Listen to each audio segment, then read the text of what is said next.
𝒂𝒂𝒃 nimba gola kebe jabe wandi molla wa si seru sunya doro kinaga ko momo suka na jakata wanyo ko be do mal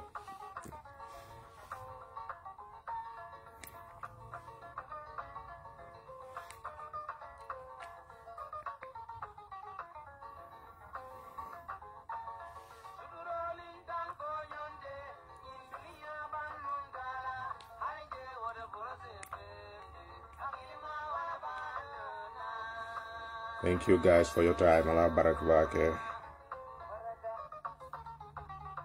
Juma salo binasi la sa mbari so manta mera jaw. Just you know, nyo fa bandol ndro. Ka nga na nga nyo kondo.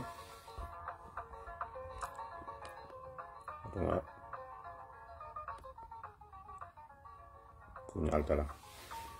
Anyway, so kana kanyo kontondoron kanyo fa bando ke den comme mbele sirimbe nyaton kol la may ni kera no malon ko ti nyaton kol la may menke wala men fo yoblo no ibe yamar kam menal be ngan siri wala dro sabaro muta la may roke fam majio ke hakil tuwa ke wala nyantam ma bawo ni mo tambe ni nyaato e jiko sura ko to bu ka tamba nyaato na fo bakra mo ndingoti comme wo mu do yarol bawo ngay kita tambe ni nga bule noma ngela kuma kan wala moy na ke sabarode ala nata so nyaaton kala me ala ko hakil ma yata hakilo yirwata akira fam majira kado mbay jamano men to social media kumol kasia diamo soniata molbul mfe jale ba kama be sangar sando ba ko malam fo akal dis doble you know so fo kumol si ata nga dol moy audio bonni be kuma kam manel fala afinde taw kandi kando kono ka ko bay ka ko doya kaytan mo la ko mol mañane la mo la kuma sifalla wala ñantamma ala tanto ama ñato nga sifa mendina ka bula men no bari ko be tembel to men yalon ko yek son mo fandi konnante yalla itol fe e juso lata ko podle be donna ite dan nawoto yo kuma kan fayla mol kan men yalla ko kuma kan sangara wala kuma kan men yalla ko te yalla mol tuloye to nyam mendi ta fala ika wula nyina kam dron ka mol hadani yani kam fa dun mol son de moto so kam man ko pour ne mol ye ka ja dron ke nyaka so ko si fa do la nyaka so ko ko yalla to mando bawo nyaabe to nyala mol kan nakari ika fanya sama ne ka fo ba kale nyako to nyaade so menyanta mol mandro wala ngan tel nga sabaro mo dro nga bulan na nyaton kol no me menke kan yo continue wala ya marol men dina nga blawol no nga bara wala nga nyakas mo do la natra ko leata men fana bulu ta ke no Facebook lam WhatsApp lam ni audio ki kan la moy ni you know post sol je Facebook wala mala fi men la post je la ye nyakasil c'est mute no so o sifal ngan tesitu wala bawo mo fana ka foto dal dame alon ko ni tora ko e buka lay fanka so nu yaaje ko men ke ni tora te fan saba wala ye bonda bala ye fan hakilo yirwan so men yalon ko to ba podem podene be dongola yaaje ko ha entro na konnante ya bawo ba kumol moy kande ko ngalon na fa wajande be kasi ko mo jama bije kabring epias la dudu ja finde ta hani janno ka finde modol ba fo kan ko ndal be katay fala modol e men ka dawo de bawo mal la fo so to our kaf made the lesser of two evil in their mind comme ita la hakilo kono ku jaw fla be nyaati nol wala you know baroti wala UDP so tel fe UDP la jawya wala sambo warta baro la jawya so ko to men de do wala ko ye nyin jawya do bay ye nyaaka tili nyin jawya do la hani bi ba do jawya ki ngon kon fi samante ya do men nyande kala fi samante de man nyaati li wala so mbe ba kono ntafu bi ni toro bental la kan ni ku ya bental la kan bari dal ngan tesiti men na wala bango nga wala ji wakanya tantal fe bawo hani bi nin kam fata wala ni to ratam kontel be dabla nyim kol to nyim politique kol nyim wo mo kilongol men kila kol kala hani bi wo mo kilongol be man toro kon andu be man ke molti men yango baro fasaka so nin kanta wol bulu platform te bulu fo di am dala te bulu be jikir men la ko se nyaaji fita non wol fana be sabare sida be na kol ya wulula so mbedamendo nse sabano le ngasi ngana political tala ni National Assembly barala wo manke kasiti nda mal se ñoo kuson son nga ñoo jube be ñaadi le be keri ñaadi le na mol mele ala ko farman sata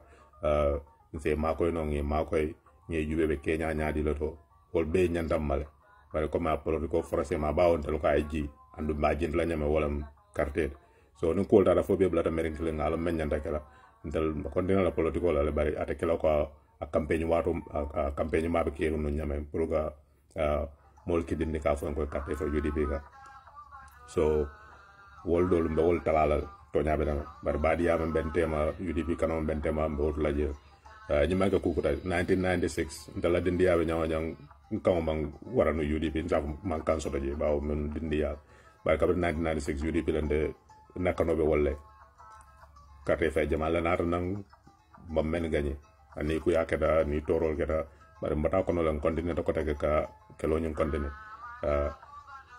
mbeñi tembo men do fana dol fana be jela le bala UDP be sawne ko kata baro ya wol be fankun kile na faal no mo mol si ata bara be ata kala UDP be ata kala UDP jama fawat ken na sen ñol be jela kabri 1996 ane bi jela wala se mo wol sula soto mo wol sula mo la men sana ñol be no jele place me sula soto me sula ibe men kele kan ite la jero to me yang ka man ke siloti ibe wala kele kan puraay bo ye silo sabatin so ñongol jurmo le beje ndel fana dindi yabe ñaw ñan kabri 96 ane bi beje o fara yaki don bo kandala comme en canada ron ka fo ali ko niol se territoire ri ñaw ñan na ñaka su ko dol but to you the people who chose what in your view is the lesser of two evils,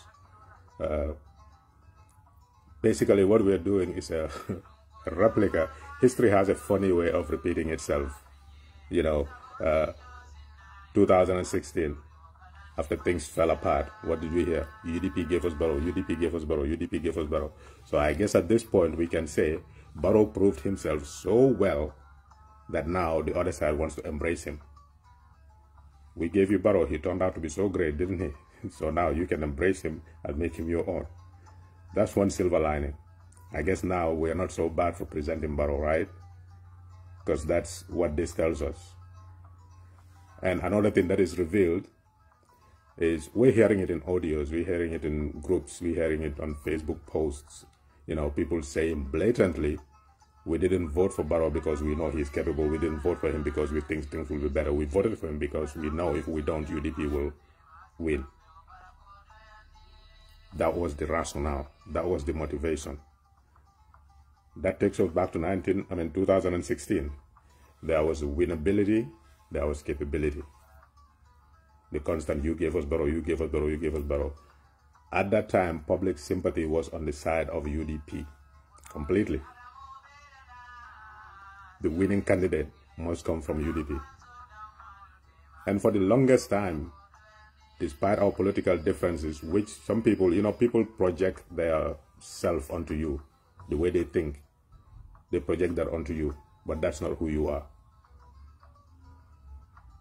Back in 2016, and way before that, our differences with Halifa Sallah has always been politics. It's not about his personality, it's not about his integrity, it's not about his character, nothing like that. Some things might be said during political season which might be harsh and unfair. We get that from people that you don't expect it from, but it's never about his character or his capability or any of that. It's about the politics. So if in 2016 we say UDP is the party that needs to lead, but made a compromise to go into a coalition, public sympathy was on the side of UDP, and Halifa or any of those candidates were not as winnable as a UDP presented candidate.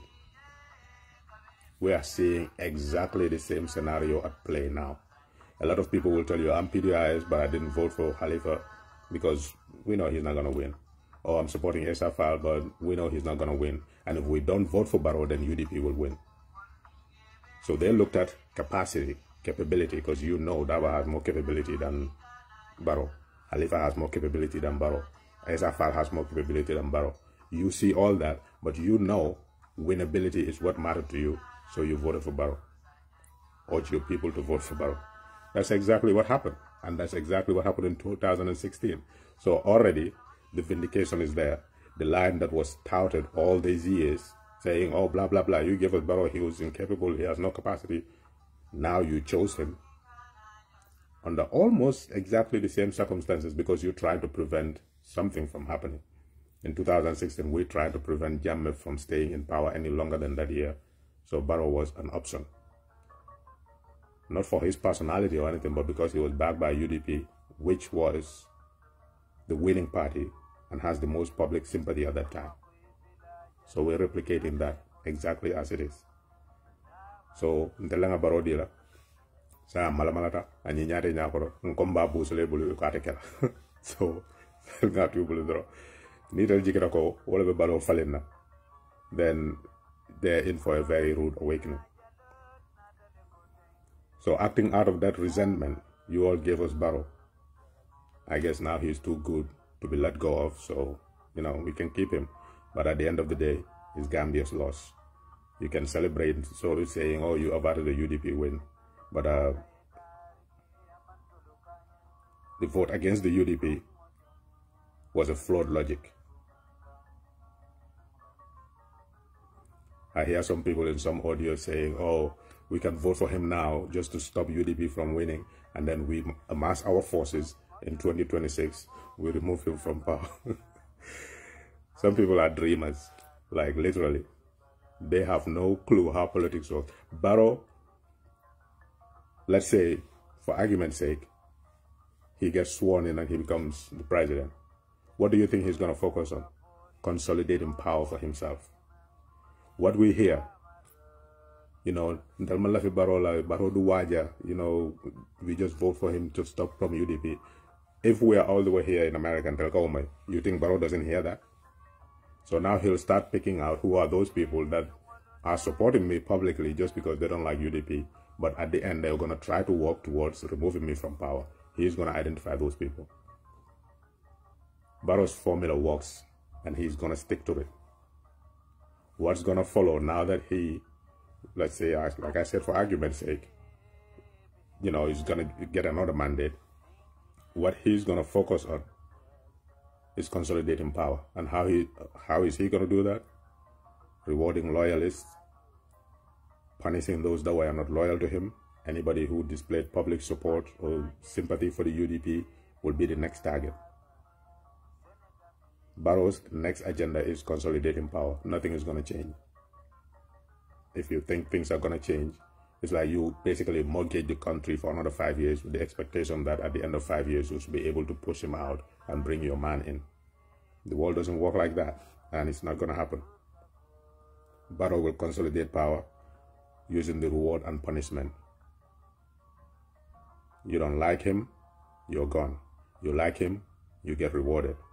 And those that he is suspicious of, let's say, for example, look at the National Assembly. You know Barrow is not going to nominate Honorable Mohamed Lamin Sane to the National Assembly. Imagine a scenario where he nominates Fabakary Tombonjara and makes him the Speaker of the National Assembly. That's what you voted for. Nominated member to the National Assembly, Rambo Usman Jara. All these are possibilities. In fact, they are more than likelihoods. Head of the civil service, Sidin Jack. That's what you voted for. You mortgage the Gambia just to satisfy your ego. Why? Because if UDP wins, they're going to chase people out of this country. Who in their right mind in the 21st century would even think like that? What that is saying in reverse is technically what UDP is saying is true, that they own this country. So if they get to win, they will chase you out. Which is a lie. It's not based on facts. It's just resentment. Pure and simple. And then you have some hypocrites standing on there. Oh, Dabo is a good person and a, you know, good man, but his supporters. Basically, you're saying he's not a good leader. If he's a good person, then he is not answerable to his supporters. He's answerable to his conscience and the law. So if you say because of his supporters, he's not capable or he's not somebody who can lead, then you're saying that he's not good enough. That is as simple as that. So stop insulting us with smartness. It's too superficial. If you want to insult, just insult all the way.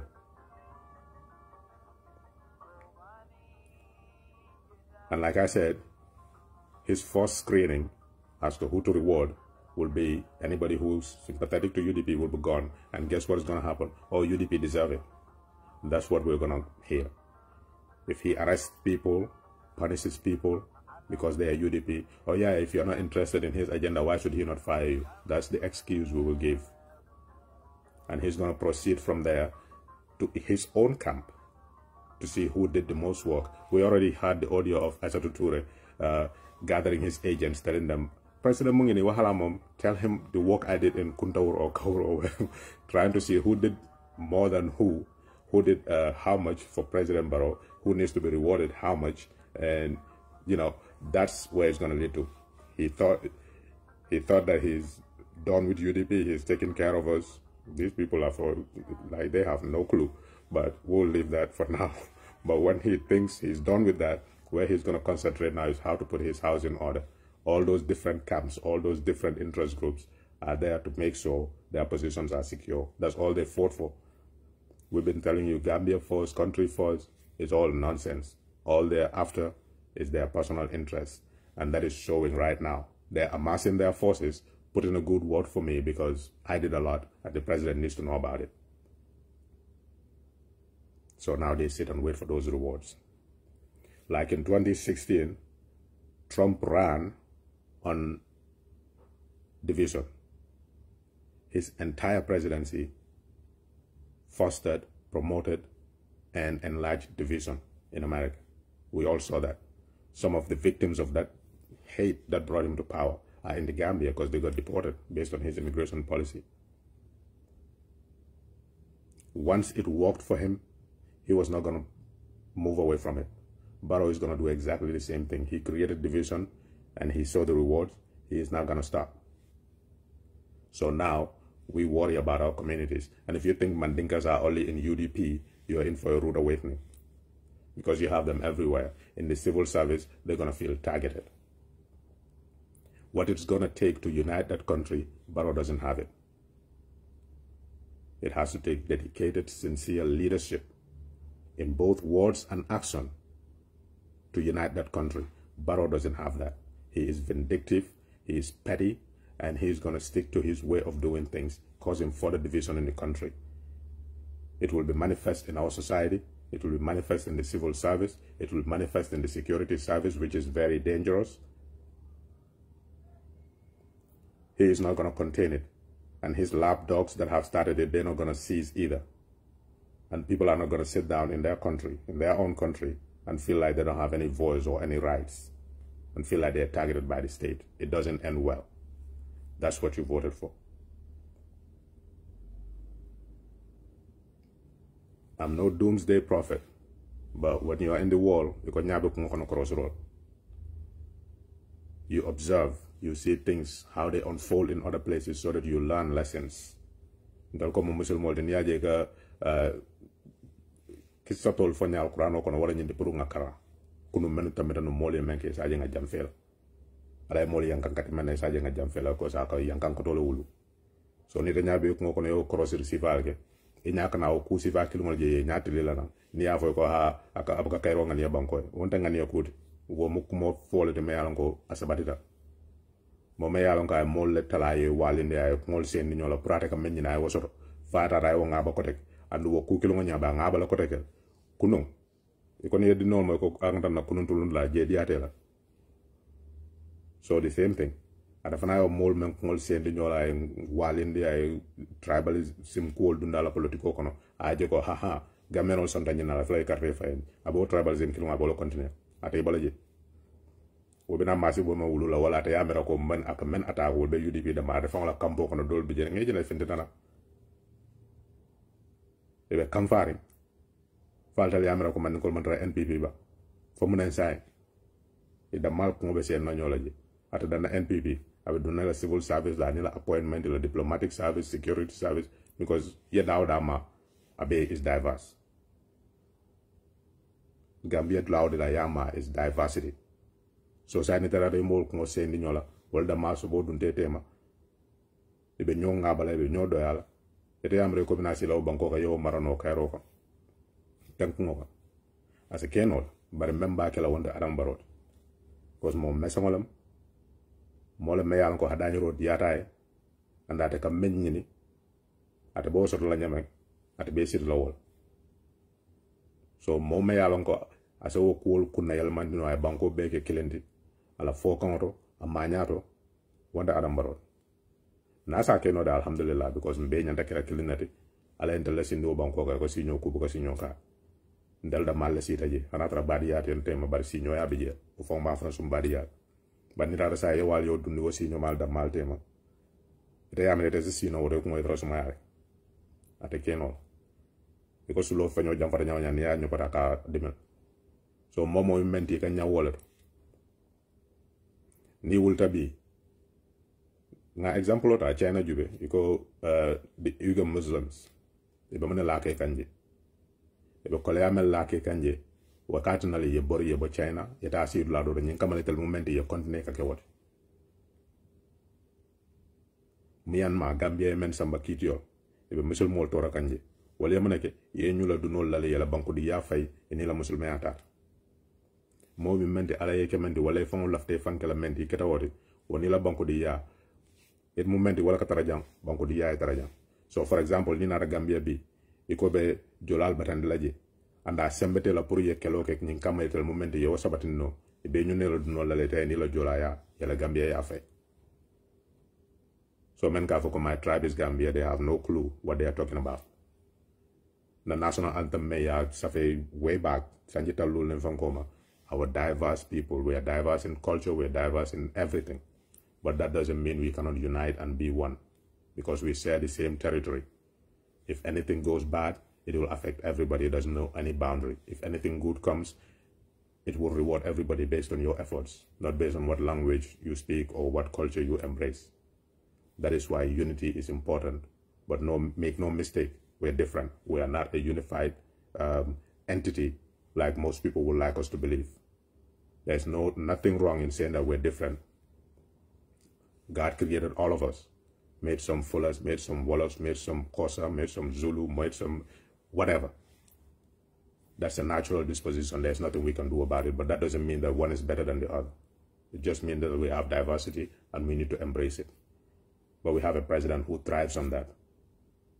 All these years, all these lies, UDP is a tribal party, UDP is a tribal party. Where's the evidence for it?